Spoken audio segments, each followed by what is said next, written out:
It's been a tough 12 months and a lot's been learnt in that, and in terms of where I am with my cricket, I'm incredibly comfortable back playing, and the girls have been absolutely brilliant, and it's just nice to be back around them, and it's the fact that it's at home as well makes this extra special. So to be back in time for the World Cup has been a hard journey, but very worth it so far. If you have a look at my last sort of 12 months, it's been a roller coaster of anxiety from day-to-day stuff just to return to cricket. So it's been very graduated. ECB have been brilliant in terms of not just rushing me back in, and it's actually been calculated in different areas, and that's in turn helped my day-to-day life, and it's progressed me on so much that, well, look, I'm here, I'm back, I guess, essentially, and you know, I'm ready to face the World Cup and to face the scrutiny that professional sport brings. So I don't think we can shy away from the fact that in a World Cup there will be pressure. Through what I've dealt with in the last 12 months, I feel like I'm probably mentally strong enough to deal with those pressures, and again, all I want to do is help someone else get through it as well, so I'm no different to anyone else, I don't think, in this World Cup.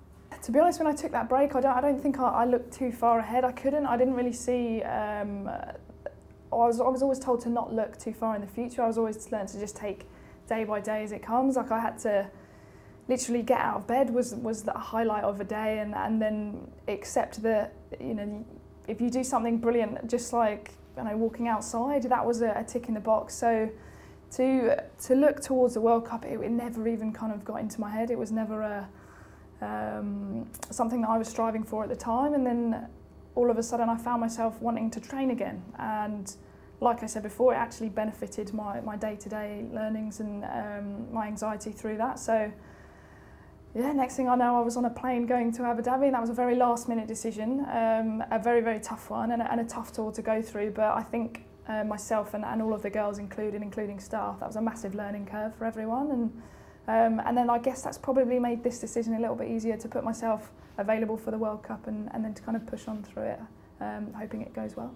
I've learned that the person I became over the last 4 years was not someone, not that I was proud of, but that it wasn't me. I wasn't being honest with myself. That was the biggest step for me, to actually come out and admit it, and I'd obviously got to a point where I'd probably left it a little bit too long, but actually just saying something, people are actually a lot more accepting. It's a lot more normal nowadays, I think, to talk about it, and as soon as I said something, I've been able to get the help that I need, and I'm in a much better position than I was, I don't know, last year, 3 or 4 years ago, I would say, and that's including my cricket. So anyone that is struggling, I would suggest just talking about it, because the more people that understand, the better.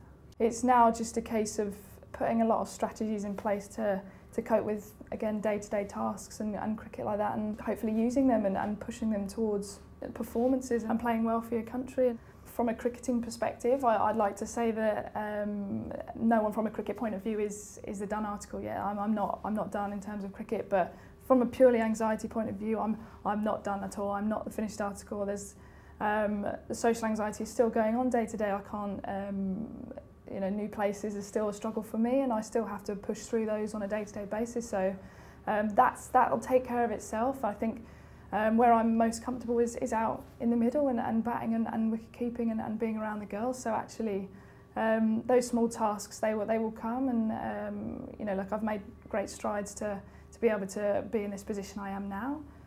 But I guess it's just a learning that, you know, you can still live a completely normal life and have issues like this, and yeah, I guess conquer them. So I'm still living an extremely normal life, and I'm still doing the job I love, so I can't complain too much.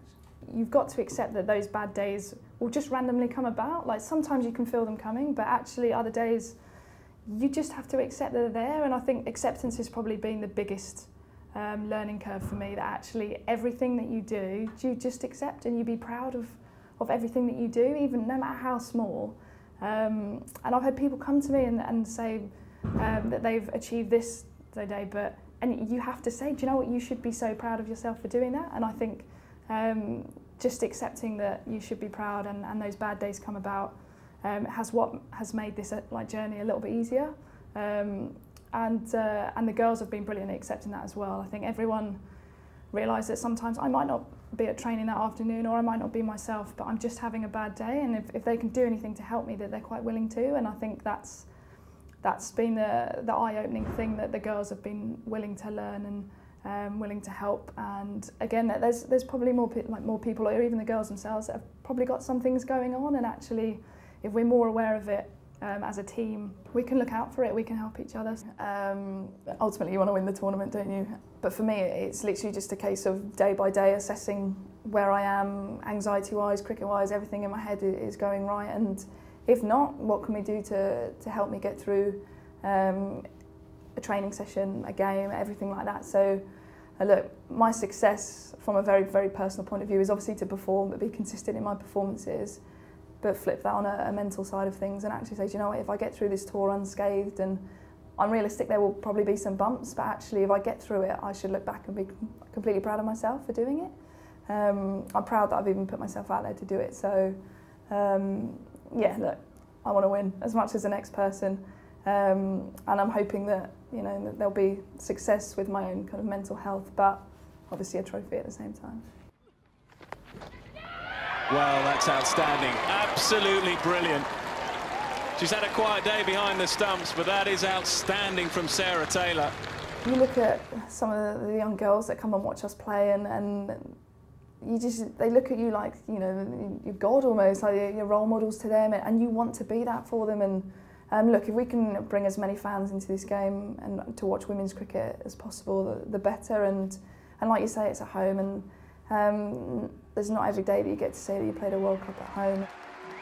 Batting's more fun now than it was back then. I think once you eliminate all the things that are going on inside your head, you purely just enjoy the game. And people have said I'm looking a lot calmer when I'm batting, and I am purely just focusing on the job in hand, and I'm just having fun. I think you get lost in it sometimes, and you can take it for granted. And I think going away and coming back, I think you really appreciate what you're doing. And look, I'm back into a little bit of a family with these girls, and you miss them, you miss everything, all the jokes, the inside jokes. You feel like you've been a little bit of an outsider for a bit, but you know, you miss all that stuff. And I almost look back at my career to start this one as a bit of a blank canvas and start again. So actually, it felt like I was wearing that shirt for the first time again, and I think this, to play in an England shirt at home, will be another first step as well. So yeah, this is going to be pretty special this summer. And look, we speak about pride and everything like that when it comes to playing for your country, and I know the girls have it in abundance, and I know that you know, you want to be a part of that. And